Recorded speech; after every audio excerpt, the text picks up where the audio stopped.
Hello friends, welcome to philosophy Gyan आणि मी आहे हर्षा पिंपळकर. तर या व्हिडिओ लेक्चरमध्ये आज आपण बघणार आहोत नवीन तत्त्वज्ञान. ओके, नवीन तत्त्वज्ञान म्हणण्यापेक्षा नवीन एक आपण काय म्हणणार, एक फिलॉसॉफरची थ्योरी घेऊन आलेलो असणार आहे.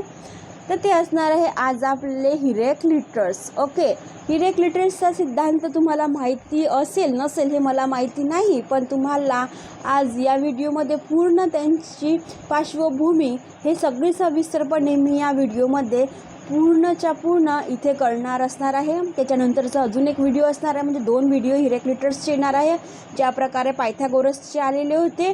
ओके, चला जास्त वेळ न घालविता आपण त्यांचा सिद्धांत काय असणार, त्यांची थिअरी काय आहे हे बघणार असणार आहेत. ओके, तर चला तुम्ही तुमच्या बुकमध्ये व्यवस्थित तुम्ही तुमची नोट्स काढू शकता.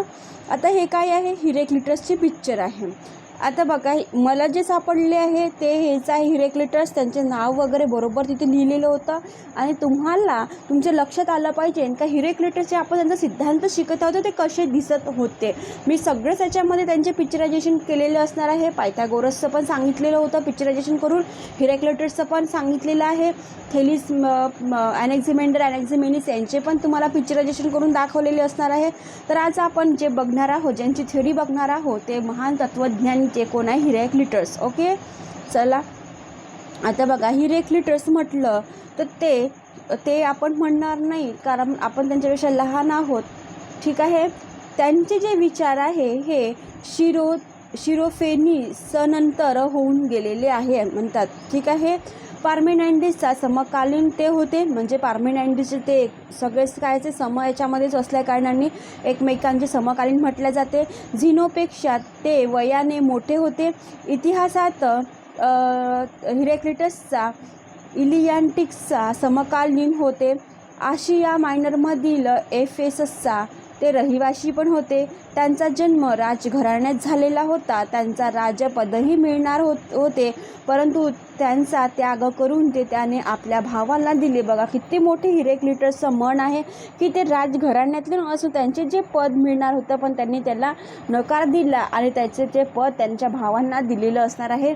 आणि हिरॅक्लिटस हे स्वतंत्र प्रेमी होते व त्यांना निसर्गाचे फार प्रेम होते व एकांतवासाचे त्यांना विशेष आकर्षण वाटत होते. आणि त्याचप्रमाणे सामान्य माणसांकडे ते काहींचा तिरस्काराने व उपहासाने पाहत असे व त्यांच्या वेळच्या केवळ सामान्य लोकांकडेही नव्हे तर मोठ्या लोकांकडेही ते तिरस्कारानेच पाहतच होते. त्याने कोणालाही गुरु मानून कोणाचे वर्चस्व मान्य केले नाही.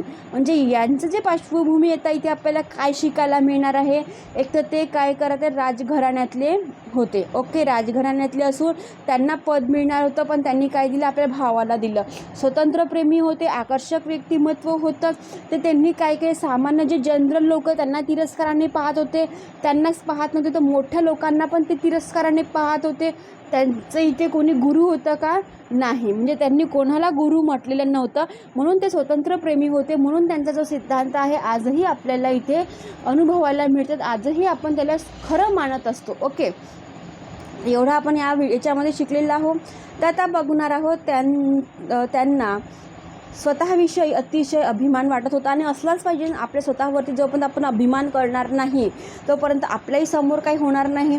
म्हणून हिरॅक्लिटसला वाटलं की लोकांचा विचार करण्यापेक्षा स्वतःचाच अभिमान आपण इथे बाळगला पाहिजे. त्यांचा आत्मविश्वास दांगळा होता व म्हणून कोणत्याही गुरुच्या चरणी बसविण्याचे त्यांनी नकार दिले. त्याने जरी राजपद नाकारले तरी ते राज्य करण्यात मात्र सक्रिय भाग घेत होते. ठीक आहे, त्यांची कल्पनाशक्ती फार प्रखर होती व त्यांच्या लहानपणापासून त्यांची वृत्ती चिंतनशीलतेची होती व बऱ्याच वेळी ते औदासीन्य गुरफटलेले पण दिसत होते. म्हणजे विचार करा, आपण जो विचार करत असतो तो आजही असाच विचार करतोस. आपल्याला कधी खूप चांगलं वाटते, कधी कधी एकदम आपल्यासारख्यामध्ये आपण गुंतून जात असतो, तेव्हा पण त्यांना पण वाटत असते. कधी आपण हॅपी होतो तर कधी आपण सॅड पण होत असतो. आणि यानुसार निसर्गात मनसोक्त विहारही करत होते. ते म्हणत की नदीच्या काठाने दन्याखाली पायी तुडवून निसर्गाचे सुंदर व समृद्ध दर्शन घेत त्याने आपले बालपण घालविले होते व त्यांची काही मते अतिरेकी स्वरूपाची पण होती. आता बघा, सगळ्यांमध्ये अभिमान असते. तुम्हाला काही लोकांचे विचार पटणार आहे, काही लोकांचे विचार पटण्यासारखेही नसते. ओके, पण स्वतःला जेव्हा आपण चांगलं प्राऊड म्हणून, तेव्हाच लोक आपल्याला पण प्राऊड म्हणून, आपण जर असं म्हणून आपण पगल्यासारखं राहून, तर आपण लोक पण काय करणार, अरे जाऊ दे ना, समोर चल, असं म्हणते ना. म्हणून त्यांचे जे विचार आहेत त्यांना खूप चांगले वाटायचे आणि हे खूप महत्त्वाचं गोष्ट आहे.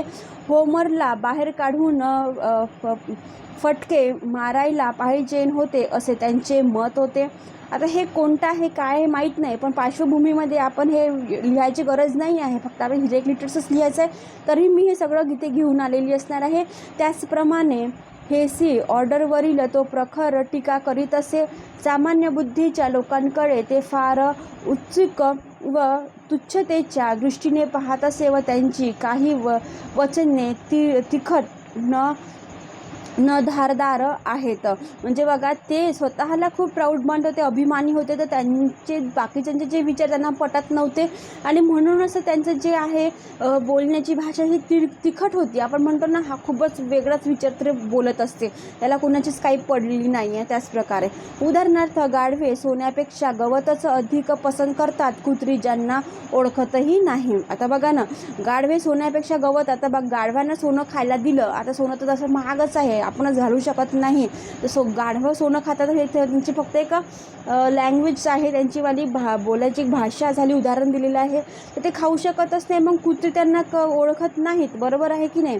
मग त्यांच्या अंगावर भुंकतात. माणसांना जे जे हवेसे वाटते ते सर्व मिळविणे हे चांगले नसते. आजारामुळे आरोग्य, दुरितांमुळे शिव, भुकेमुळे समृद्धी व थकव्यामुळे विश्रांती गोड वाटते. जर एखादा उत्तम असेल तर तो मला इतरांहून 10,000 पटींनी मोलाचा वाटेल. माणसाचे चरित्र हे त्यांचे नशीब असते, इत्यादी त्यांची वचने इथे आपल्याला पाहायला मिळतात. म्हणजे बघा, तिखट आहे तेही मान्य आहे, त्यांनी लोकांवरती पण टीका पण केली, तेही मान्य आहे, पण बरोबर आहे ना, त्यांचे हे जे विचार आहे, माणसाला भूक लागली तेव्हाच माणूस जेवण करेल, ओके नाही. म्हणून हे जे त्यांचे माणसांचे जे चरित्र आहे, हे त्यांचे नशीब असते, हे त्यांचे इथे वचन आपल्याला पाहायला मिळत असते. आणि ते म्हणतात की हिरेक्लिटसचे तत्त्वज्ञान हे इलियॅन्टिक तत्त्वज्ञानाच्या पूर्णपणे विरुद्ध आहे. पहिलेच बघितलं, त्यांचे कोणी गुरु नव्हते, त्यांचे विचार कोणाला पटत नव्हते, त्यांना पण कोणाचे विचार पटत नव्हते, मग त्यांचे जे विचार आहे सगळ्यांचेच विरुद्ध असणार आहे.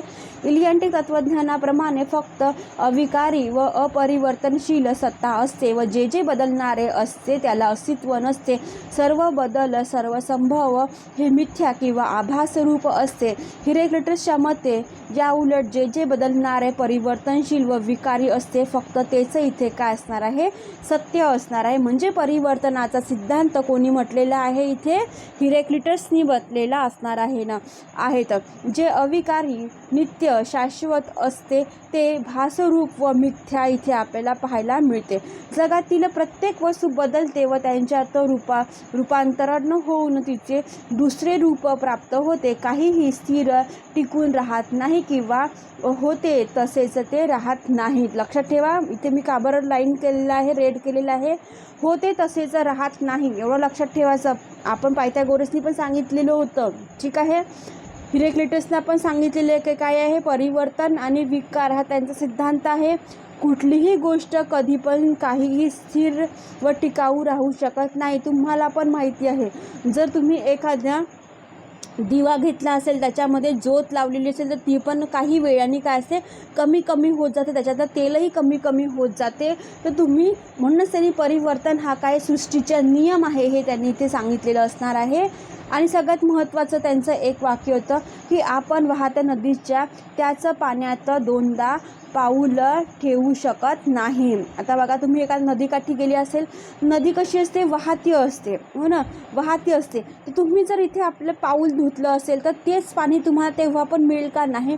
तर ते काय असणार आहे, समोर गेलेलं असते, ज्यानं नवीन पाणी तुम्हाला इथे दिसत असते. म्हणून त्यांचं हे जे उदाहरण आहे खूप महत्त्वाचं आहे. तुम्ही एक्झामच्या ओरिएंटेडनुसार तुम्ही हे एक्झाम व्यवस्थित लिहू शकता तेव्हाच एक्झामिनर जोही पेपर चेक करेल त्याला कळेल की अरे ह्या व्यक्तीने पुस्तकातून लिहिलेलं असणार आहे. ठीक आहे. म्हणून आपण वाहत्या नदीच्या त्याच पाण्यात दोनदा पाऊल ठेवू शकत नाही. म्हणूनच मी याला छान ब्लॅकमध्ये अंडरलाईन केलेली असणार आहे. म्हणून पाऊल एकदा उचलून पुन्हा पाण्यात ठेवताना तेथील पाणी आधीच खाली वाहून गेलेले असते. जे म्हणून टिकून स्थिर अविकारी व नित्य समजले जाते ते काय असणार आहे? असत्य आहे, भासरूप आहे, मिथ्या असते असे हिरॅक्लिटसचे काय आहे? मौलिक मत असणार आहे. केवळ परिवर्तन किंवा बदल हाच खरा व जे सापेक्ष किंवा टिकाऊ स्थिर समजले जाते ते असत्य व मिथ्या असते. आणि प्रत्येक गोष्टीला जन्म असते तर काय असणार आहे? मृत्यू पण असणार आहे. उदय असते तर अस्त पण असतेच. प्रत्येक गोष्टीचे स्वरूप सतत बदलत असते आणि हे जग किंवा सत्ता केवळ क्षणबीजी किंवा क्षणभंगूर असते. बौद्ध दर्शनाचा सतत परिवर्तनाचा जो सर्व क्षणिक हा जो सिद्धांत आहे तसाच हिरॅक्लिटसच्या सिद्धांत जसा दृष्टिकोन पाहायला मिळते. समुद्राच्या पाण्यावर झोपवणारी लाट ही जरी एकच दिसत व वाटत असली तरी ते प्रत्येक क्षणामध्ये काय असणार आहे? बदलत असते. म्हणजे समुद्राचे जे आपण म्हणून की झेपवणारी जी लाट असते म्हणजे एक लाट आली की दुसरी लाट येते, दुसरी लाट आली की तिसरी लाट येते, तर ती पण काही एकच असते का? नाही, तर ती काय असते? क्षणोक्षणी त्याची काय असते? बदलत असते असं त्यांना सांगायचं असणार आहे. आणि वरून दिसणारा तिचा आकार मात्र तोच राहतो. या जगातील सर्व वस्तू किंबहुना सत्ताही प्रवाही सतत बदलणारी परिवर्तनशील आहे. दररोज उजाडणारा सूर्य हा देखील तोच नसतो. तर दररोज उगवणारा व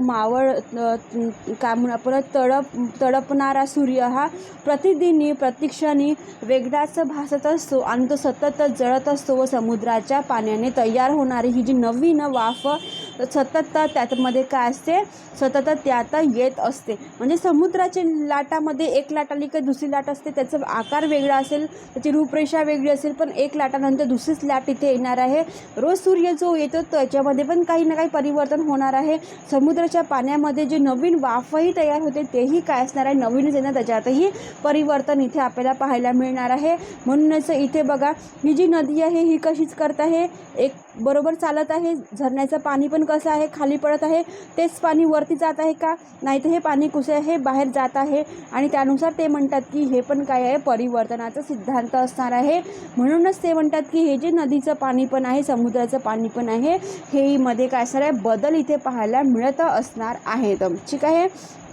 आणि म्हणूनच सत्ता हिरॅक्लिटसचा मते एकच असते, पण त्याचबरोबर ती अनेकही असते आणि तिचे अनेकत्व हे केवळ यादृच्छिक नसून ते त्याच्या सारत्वाचा दिसून येते. आणि एका सत्तेच्या अस्तित्वाला ते एकाच वेळी एक व अनेक असणे हे अत्यावश्यक असते. म्हणजे अनेकत्वात व विविधतेत एकदा वसत असते किंवा विभक्तविषयी विभक्तेषु हे एकच अंतिम विश्व सत्य आहे. हिरॅक्लिटसची जी कल्पना आहे मूर्त सामान्याची आहे.